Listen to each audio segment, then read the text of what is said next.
Hello and welcome to Dragon's Demise, the podcast about what happens on, around, and behind the tabletop. Today I'm joined by Greg. Hey there. And Leslie. Hello. And we will be talking about our experiences at Origins 2018. That's right. I'm so excited. It's going to be awesome. So let's just jump right in. We started off Origins with some mixers, and we actually got to talk to a lot of really cool people from the industry, which was a lot of fun. We had one Tuesday night, the night before Origins actually started, and we met some really cool people. We have Josh Hipser from Hipline Games, who we actually have a Jenga interview of that is up right now. Yeah. And we got to talk to him. He introduced us to some other people. The folks at Nexus Games, also, we ran into them at just about every place that we went to for the next 3 days. I'm so excited everywhere. to talk to them more and hear more about the history of how they put their games together. And just, guys, I hope you're listening because we think you're great. And I love that you created a game as kids and came back as adults and made it into an actual game. And I can't wait to see you at Gen Con. That's the dream. Yeah. Yeah. Exactly. The first thing that we went to at the bar that was just, it was my first Origins. We'd never been there. We had no real relationships with anybody in Columbus. And huge shout out to Josh. I don't think we can thank you enough for really just being super friendly and welcoming us into that space. You know, Very gregarious. Oh yeah, he saw us there and was like, "Hey, you know, these people are cool. I'm gonna talk to them. I'm gonna invite them to stuff." And I think really that relationship shaped the rest of the convention, at least for me personally. I mean, it was based on that we started really like talking to other people and getting to know other creators and all that. And yeah, and having our first ever Jenga interview be with Josh was pretty great. Yeah. Yeah, he was a lot of fun. So much energy. Yeah, definitely. It was a great time. And hearing about his experience in the board gaming industry and how he basically grew up in it. And you should all listen to the interview, which we will talk about the interviews in a second. But I think that also made us a little bit more willing to just randomly walk up and introduce ourselves to people. Yes. I've attended a lot of gaming conventions, but this being the first convention I attended as a member of the Dragon's Demise team, was very different for me. And so breaking that ice was, I think, at the beginning, very important. Yeah, absolutely. And, you know, after that first meet and greet, he invited us to another one that was at KickTrack, which is like a Kickstarter metrics aggregator for people who are running campaigns. And we went there, and it was just the same type of environment. Everyone was very welcoming. We got to interact with a lot of people. We got to meet lots of people and talk about, you know, the games that they were designing or the reviews that they were putting out, and just meet people from around the industry and really feel like a part of the industry, which I think gave us the confidence to go into the next day, go into the first, you know, real day of the convention with our heads held high and say, like, yeah, we deserve to be here. We deserve to be talking to these people and asking them for interviews and sitting down with them. Hey, these other people are just like us. They like games too, and we like games, and we can all talk about it together and, you know, come together as the board game community. It's fantastic. Yeah. I didn't go to that particular event, but it sounds like you guys had a blast. We did. It was really cool. The KickTrack people are awesome. They have a really fun office, and in general, it was just a lot of fun. Funny, they were expecting, I think, 26 people. They ended up with more than 200. I didn't hear that. I'm not surprised though. Like they I think we're expecting there were only like 26 to 30 people that were actually confirmed in the on the Facebook invite, and then they had another like food plan for up to like 125 or something like that people, and they ended up with over 200, and they like had to order pizza in the middle of the night to like keep people like the food that was supposed to last the night was gone by like 9:30. Wow. All right. I mean, that's success right there. No, they did a great job, and it was just a lot of fun talking to them. The fact that a lot of these people that we talked to later on, like we were walking around the convention hall, it's like, oh hey, it's you guys. Like, you know, we actually got to like connect again, and like it was just good in general. So after the meet and greets, well, you also went to another meet and greet by yourself. Thursday night, right? Yeah. I got confident enough to go out of my shell and go by myself. That is not something that usually happens. Yeah. I'm the resident extrovert here at Dragon's Demise. Yep. Other than my husband, if any of you met him, the guy with the red mohawk hanging out with us. Yep. Pretty distinctive. So we're the resident extroverts, so seeing Jacob venture out on his own was pretty awesome. It was definitely one of the things that it was just like the first half of the whole experience was all right, because I went to the this one mixer that was by like, Blue Peg, Pink Peg, and a few other podcasts and that kind of stuff, and they were doing a huge number of giveaways. So like the entire thing was packed like wall to wall. I walked in, and it was just like there was no way for me to even get in past like pretty much the door of this like balcony, and that was a little bit much for me.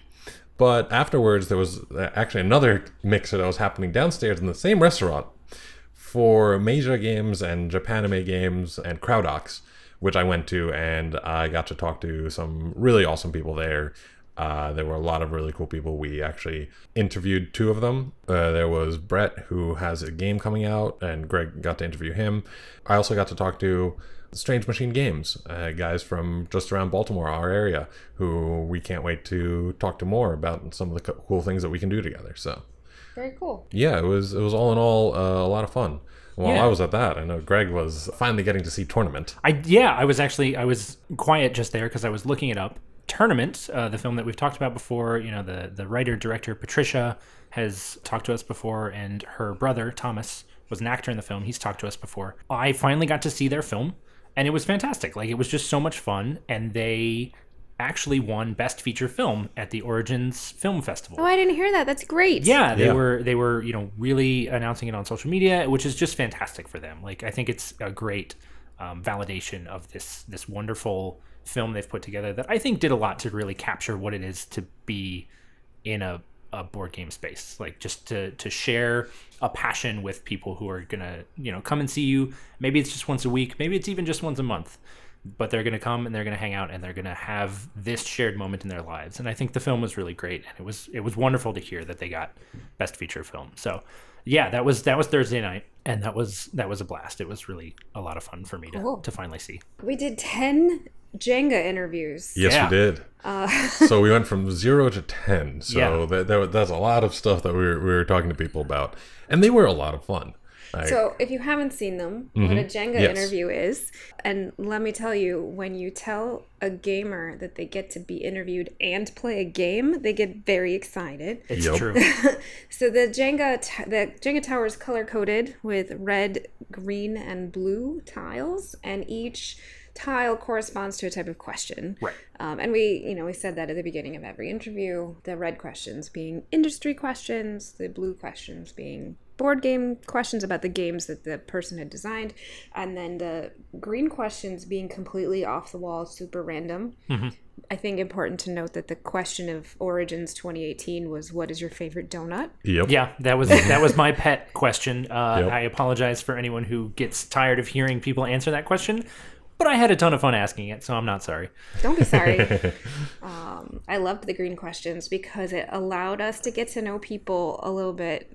I mean, yes, finding out what someone's favorite donut was exciting, but it also allowed us to get to know the person outside of what they do for the board game community. Yeah. It allowed me randomly to ask someone about CrossFit, which, you know, I know 5 people out there will be interested in when they watch it, but I kept it short, so that was pretty fun. Well, and I know one of the other questions that you asked that was a green question was other hobbies besides board gaming, because, you know, we all love board gaming, but we all have other lives too, and so I think that was a great way to get behind the board games and really think about who these people are as human beings in their normal lives. And it helps that my hobby is hobbies.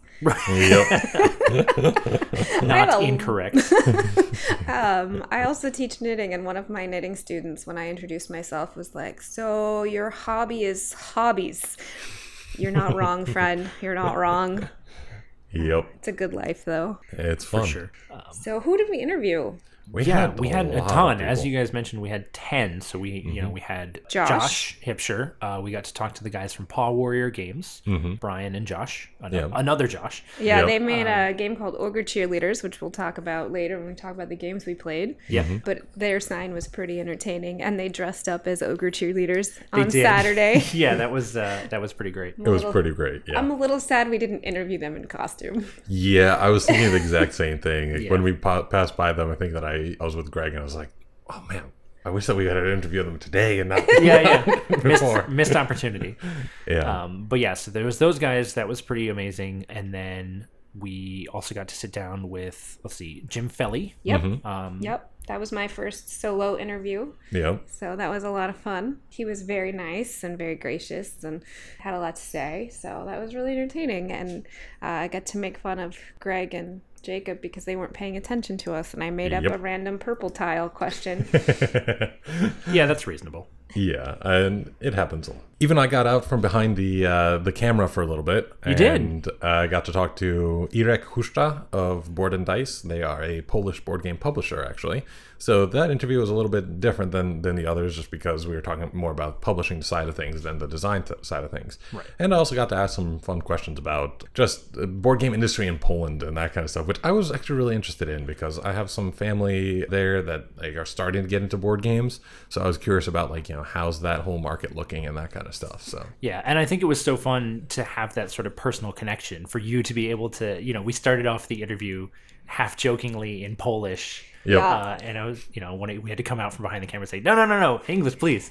But, just to be able to have that personal connection of that shared history. Yeah, getting to introduce you to them because I had gone up and met them beforehand, and I was like, I have brought you someone who speaks in Polish. And the look on his face when he was so excited to be able to talk in detail about his games in his native language was so exciting. And then watching you guys speak Polish and not having... I speak Russian, so I know every fifth word that they were saying. So I was like, oh, yeah, nope. No, okay, wait, it sounds like Russian went through a blender, but it was really awesome.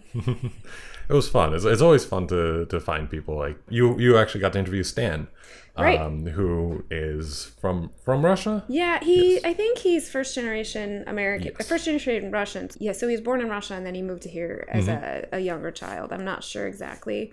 I know he told me at one point, but he still speaks with a little bit of an accent. But his English is impeccable and he's amazing. Yeah. It was so funny, and I talk about this on the interview. On the drive, on the way to Origins, we were talking about games, and of course, being that I have a degree in Russian, always looking for Russian games, and we saw this game called Rurik, Dawn of Kiev, and I was really excited to see that, Russian-themed games could be a thing. It's not something you see super frequently. We all have 18 Viking games and... about that many zombie games. Zombie games, Mars games, and I actually definitely think that there could be a market for Russian history games. I think that there's a lot of rich history, there's a lot of rich mythology there, and I think it's sort of an untapped market. I know when I used to play other games that everybody was super into the Romanovs for a really long time, but I haven't really seen that as a board game, so I was very excited to see that. And then come to find out that Stan, who I met at a board game convention 1.5 years ago, was the designer, and he came up and he was like, "Yay, how are you doing?" And we were hanging out, and he's like, "Yeah, I've got this game coming out." So he was super excited to do an interview. And then I found out, like I said earlier, that he also does CrossFit. So in asking about other hobbies, I asked about that, and that was probably the most fun interview that I did because I was interviewing my friend. So I hope you guys listen to that soon.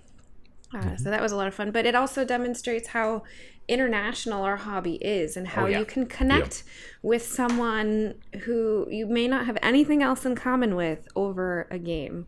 And I think there's even potential to connect with someone you don't speak the same language as over a game. If it's, a Euro game that has just symbols, you could sit down and play a game and not speak the same language with someone at all. And that's pretty awesome. Yeah, totally. For sure. We had some other interviews as well. Jeff McClinsky, I think his name was, from Strange Machine Games. This is the guys who are based out of Baltimore, and they're actually also a publisher. So that was cool. We kind of got to talk to him about some of the other aspects of the industry.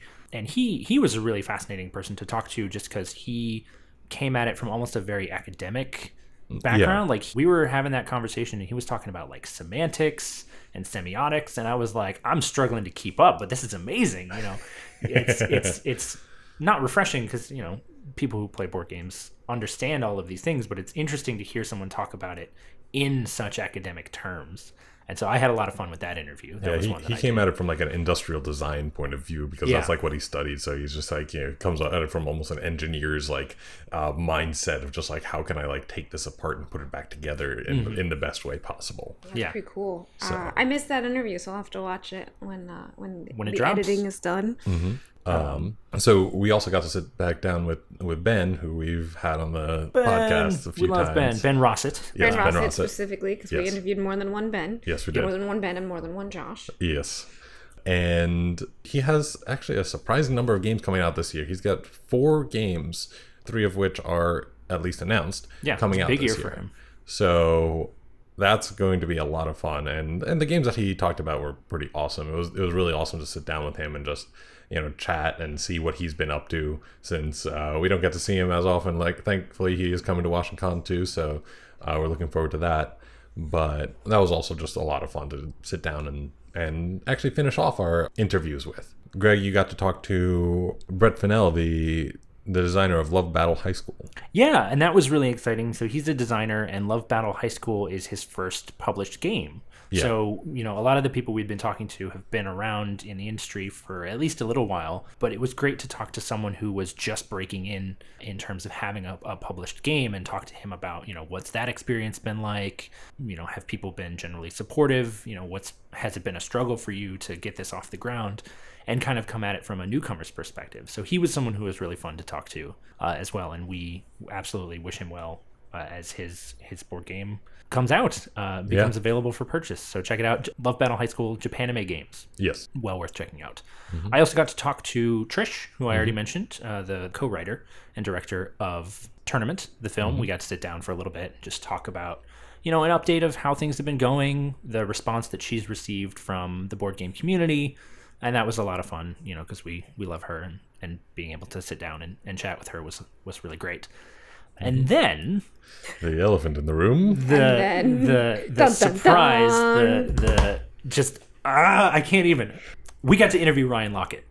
Yes. Yeah, I have no words. If you check our Instagram, there's a video of us telling Greg that he was going to get to interview Ryan, and that was pretty spectacular. Yeah. He may have thrown something.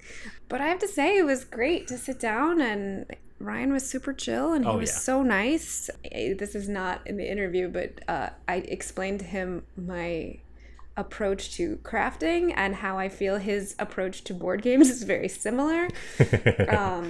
Which is that, as someone who teaches knitting, you start with, I learned to knit. And then at some point you may discover you want to also make the yarn and then knit it and, learn to spin. And then also before that, you could purchase the wool and wash the wool and dye it and then knit it and then spin it and then knit it. And so you're kind of embracing the whole part of the process. And as I'm explaining this the night before to Greg and Jacob, they said, so in this analogy, Ryan Lockett has sheep. And they said, yes, Ryan Lockett owns the sheep. Yep. And I hope he appreciated my analogy. He seemed to. He seemed entertained by it. Yeah. So I just really appreciate that he has such a whole view of the board gaming, and talking to him about deciding to make miniatures for Empires of the Void 2. And I refrained from referring to Empires of the Void 2 as far and beyond or above and beyond, and near and far above, Anyway, and you got to ask him a lot of questions about his mechanics in his games. Yeah, he was someone who was really great to sit down with. He's obviously extremely prolific. And so to be able to talk to him sort of about the trajectory of his game design and talk about some of these common threads that you see, sort of dice assignment and other resource management aspects that frequently recur in his games, and getting to talk about, what's his design process? How does he approach it? Is it a conscious thing? Does he just have a comfort zone? Was really a fascinating window into, what does the mind of a game designer look like? And so I hope that you all check out that interview. Hope that you enjoy it as much as we did. He is really just an amazing human being. He's just super humble, and it was great to have a chance to sit down and talk to him about his life and his game design. Yeah, I want to keep talking about it, but I want you to watch the interview. So right, yeah, we don't want to spoil too much. So check out our YouTube channel for that. Yeah. So I think that's all the interviews, but it was kind of crazy that someone asked to interview us while we were there. Yep. We didn't mention the Nexus guys. We ran into them a whole bunch throughout the con, but we didn't interview them. Instead, one of their guys, Tim, who has a blog, Logician Tim, asked to interview us. He asked to interview us for the blog, and so we were like, yeah. And that was really cool and really different. Yeah, it was interesting to be not the person asking the questions, but the person answering the questions. Mm-hmm. And it was just really nice to sit down with him and talk about, how the podcast started, like what we've been doing, like how, the two of you guys came up on board for that matter, and like just the evolution of everything that's been going on with the podcast. So and not just that, but discussing like our history, our story of how we entered the board game community and the hobby, and I think that journey is something that's really interesting to me, and I hope to be able to recycle that question later and ask people that we're interviewing their board game story. So yeah, so that was very cool, and he'll post a blog about us soon. Yep. So I'm sure we'll share that on all the social medias. Yep. So tune into for that for sure. Yeah, he's definitely someone we want to help out and share content from. So Being interviewed was very unique. Yeah. It's fun to be on the other side. Yep. So, as I said earlier, I missed some of the interviews because I got to try True Dungeon for the first time. And this sounds fascinating. It was. So I've always been reluctant to do True Dungeon at Gen Con for a couple of reasons. A, it's expensive. I'm not going to lie. And it's actually more expensive at Gen Con than at Origins. So if this is something that you are interested in but don't want to invest a huge amount of money, you might try the Origins one over the Gen Con one. I think it's almost half the price at Origins. That's pretty substantial. I could be wrong, so don't quote me, but I know that it's much cheaper at Origins. Also, at Gen Con, I tend to be so busy that I don't want to be stuck in one place for an hour where nobody can find me. Right. So I had some friends that I recently met at a Nordic LARP experience, which I haven't talked about on the podcast, but I participated in a Nordic LARP experience called Real Royalty, put on by Hanging Lantern Games, Hanging Lantern LLC, at the beginning of June. And it was hosted at the castle where I got married, so it was a fun anniversary trip. Nice. And we had a lot of fun and got to play fairy tale creatures, and I was a mermaid, and being a mermaid is pretty great. Yeah, it's very you.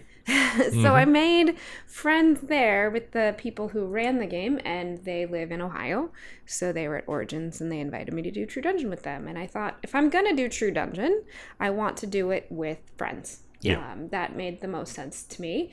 And we lucked out, and it was just 5 of us who knew each other in the run. So you pick a specific time. They have it broken out into 12-minute start times, because each room you go through, you're in each room for about 12 minutes.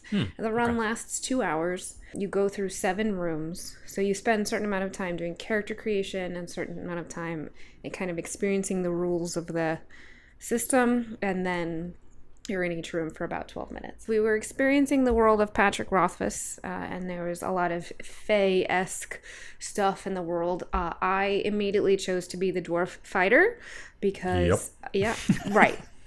I'm 5'2". I identify more as a dwarf than I do as a halfling, so it seemed perfect for me. And also, everybody is taller than me, so we made our little character sheet with these little chips that have different stats on them, and everybody's passing these chips back and forth. And that was kind of crazy. They kind of just took chips off of my sheet and put new ones on based on what else was in the room. Interesting. You don't have a lot of time. So unless you've played before and you know what chips you want to use, that kind of makes sense for your first time. You have about 12 minutes to make your character. And then they took us into a room where they showed you how to battle. So basically there's like a shuffleboard thing with, you put your little poker chip, it's magnetized into this slidey thing, and then you slide it across the board to see if you do damage on the monster. Innovative. So we got, about 12 minutes to practice that, and the guy playing our druid had to memorize leaves, and the woman playing the rogue got to use this little, secret box. I'm not exactly sure how that worked because I didn't really look at it. There's like a box. It's like a puzzle box. Sure. And that's the rogue function. Interesting. Yeah, so then we went into the story, and you're in each room for 12 minutes, and you kind of experience the world, and they walk you through, and sometimes there's a puzzle to solve. We were in the puzzle-heavy version versus the combat-heavy version. That sounds like more fun. It was, because there's more, like, discussion amongst people, and it's kind of like a 7-room escape room. Right, yeah. You know? Yeah. And so if you enjoy escape room type activities, I think True Dungeon would be fun for you. If you don't, then you may not. I think trying True Dungeon with some friends was a lot of fun. And if I had the opportunity to do it again with a bunch of friends, I might do that. But also, you know, I might just buy a board game.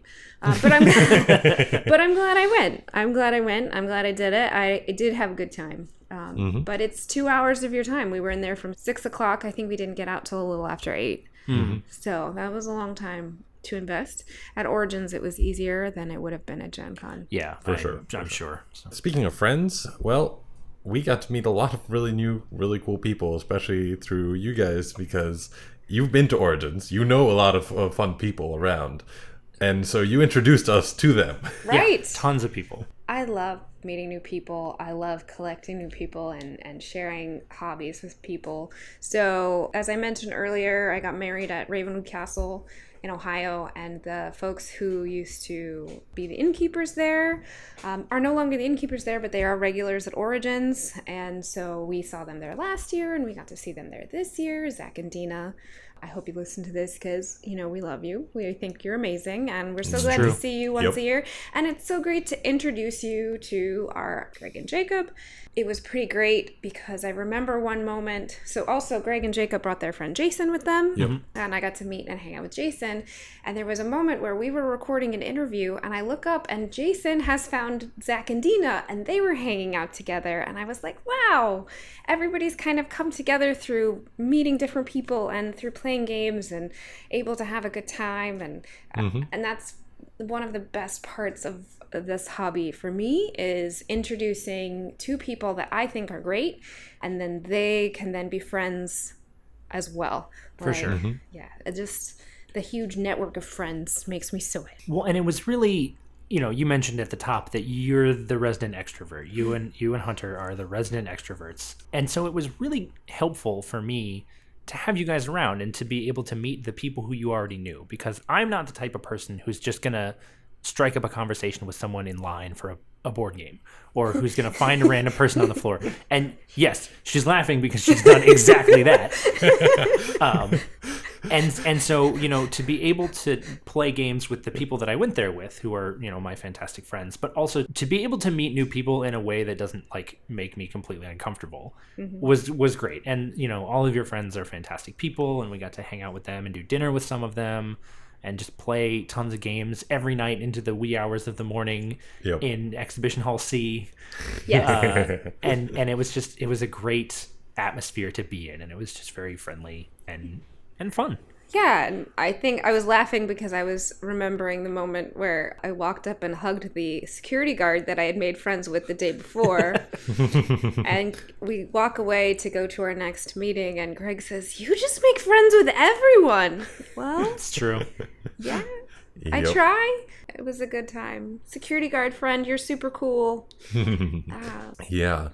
So it was just a lot of fun. I definitely enjoyed meeting a lot of really cool people. In general, Origins is great for that. You get to sit down and play board games with a lot of awesome people. So also, real quick, can we talk about the food in Columbus? Yo, because yes. Yeah. I really enjoyed the food in Columbus. It's part of my favorite parts of Origins. Also the fact that it occurs over Pride. Yeah. And everyone is happy in rainbows and covered in glitter. That was fantastic. Because I love glitter. But also the food in Columbus is spectacular. Yeah. Your husband was super intent on getting some Nashville hot chicken. He actually got it twice. We only had it once, but he got it twice. Yeah. And but when we got it, actually, when all of us went there, Greg and I were running a little bit late, but by the time we got there, you guys were sitting and talking with Blue Peg, Pink Peg. Yeah. Last year at Washington, Hunter met Blue Peg, Pink Peg, Rob and Christina by teaching them a game. Nice. And and they mentioned him in their podcast, and Hunter got his few seconds of fame. Right. And they had a really great time. And, Christina walked up and hugged Hunter. Aw. That's how we do, extroverts. Mm-hmm. And so we sat down and Hunter got in line at like 10:45. So he was like the second person in line. Yep. Grabbed Rob. And so by the time you guys showed up, we already had all the food. Yep. It was all paid for. And it was amazing. Yeah, Yes. I would not want to live in Columbus because I would eat there every single day and it would be really dangerous. Yep. I love North Market. Yeah, it was a really great, just so much going on. And there's so many different places that you can go. The first day we were there, I had like a Belgian style waffle with fried chicken, which was super great. One of us had Indian food, one of us had Thai food, one of us had Mediterranean food. Jacob had Polish food. Because of course. Because of course. Jenny's. Jenny's. I Yeah. love Jenny's. Oh, the ice cream there is Amazing ice cream. The flavors are great. Yeah. I had ice cream called Supermoon, and it was 2 different flavors of ice cream together, and I can't now remember which they were, but they were so good. Yeah. And just, the whole space, I think, was really interesting and really delicious. Oh yeah, for sure. And of course, we had to go to Barley's across from the convention center. Yeah. Yep. A must for Origins to get your free glass while still available. It is quite a wait, though, so I recommend planning to go over there about 45 minutes before you think you're going to want to eat. Yeah. Yep. But we got our free glasses and we had a good time. I love how they changed their whole menu Yeah. for Origins. It was Thing pretty was like hilarious. D&D themed that you could get beholder eyes. Yep. I'm still not sure what that was. I have Yeah. no idea. Even the description was a little bit like very vague, and I was like, "How is this put together? Like, Yeah. do they actually look like meatballs of some sort, or what?" It was an appetizer. And the poor waitress, we got there Wednesday night, I Yeah. think. So she hadn't memorized all the new names for all of the food, so it was pretty fun. But yeah, it was a good time. We ate at a great Greek place down the street. Yeah. That was awesome. Just so much good food and good energy surrounding the convention center in Columbus. Yeah, For sure. definitely. There was a lot of good stuff there. Greg, this was your absolute first big Yeah. board game convention. Yeah, this was my first convention outside the DC area, outside of WashingCon in particular. This was my first board game convention. It was my first time attending. It was my first time going as part of a podcast, and it was amazing. Like it was so much fun, and I'm even glad that I went as part of a podcast and spent a good portion of the time, networking and putting myself out there and getting outside of my comfort zone, because it was just a blast. It was amazing talking to people about their experiences. It was amazing getting to sit down and play games that are so much fun that I, might have been able to pick up at, friendly local game store. But in this particular context, in this particular place, getting to pick up a game I've never played before and getting to sit down with people I've never met before and will probably never see again. And Till next Origins. Well, yeah, till next Origins. And bond over that shared experience was something that I think was so unique. And I'm absolutely glad that I did it. I will say I'm very glad that Origins was my first big board game convention. And I'm a little bit scared of Gen Con now, just given the conversation that sort of everybody had about, Origins is the friendly convention. Gen Con, everyone's there to get their games and everyone's there to see the demos. And I'm a little bit intimidated about Gen Con, so I don't know. I disagree that everybody yes, of course, everybody always has an agenda and they have games that they want to get, and the Thursday morning rush of the dealer's hall is pretty stressful, but you can avoid that. If there's not a particular game that you're super anxious to get a hold of right away, it's not a big deal. I've been to Gen Con, I can't remember how many times now, but Gen Con is my favorite time of the year. So Okay. All right. Well, that's reassuring. yeah, there's just a lot more people and a lot more stuff to do. But you can really make Gen Con whatever you want. One thing that was interesting to me was last year I encouraged a friend to go to Gen Con, and she went with her husband. And she is more into RPGs than I am. I'm more into the board game side. And we met at one point of the con to play an RPG together, Alternity, which is an old system that's been revised, and it's Hunter's favorite system, so he wanted to try it. Our other friend Scott had never done an RPG ever, so we thought that would be a great time, and it was only a $12 ticket. So we all met together at that one point, but other than that, we had completely different Gen Con experiences. I played board games for 4 days, she played RPGs for 4 days and saw Critical Role live and all that kinds of fun stuff. So Gotcha. I see we have Critical Role fans here. Yeah. A new one, actually. But that's interesting, though. So, all right, maybe I'll revise my opinion. So maybe next year. Yeah, but certainly Origins was a blast. I would love to do this again next year. Yeah. It was not my first, it was my second Origins, but my first Origins, as I said earlier, as part of a podcast. And that was a little stressful, I'm not gonna lie, because I'm accustomed to going to a con and doing whatever I want to do and hanging out with my husband and my friends for 4 or 5 days, and I had to be in certain places at certain times, and that was, hard for me to balance. I learned a lot. I think, we learned a lot about scheduling and trying to do a little bit more scheduling in advance. Yep. So that, we're managing expectations a little bit better. Mm-hmm. And I would absolutely do it again in a heartbeat, but I think we learned a lot. Yeah, I think this was a huge growing opportunity for us as a podcast. For sure, yeah. I really enjoyed it. It was also actually my second Origins and first one technically as my podcast, though I did try to advertise mine the first time I went to Origins 2. But it was literally 3 months, I think, after we started the podcast. Right. Maybe so a little bit different. Yeah, it was very different. So...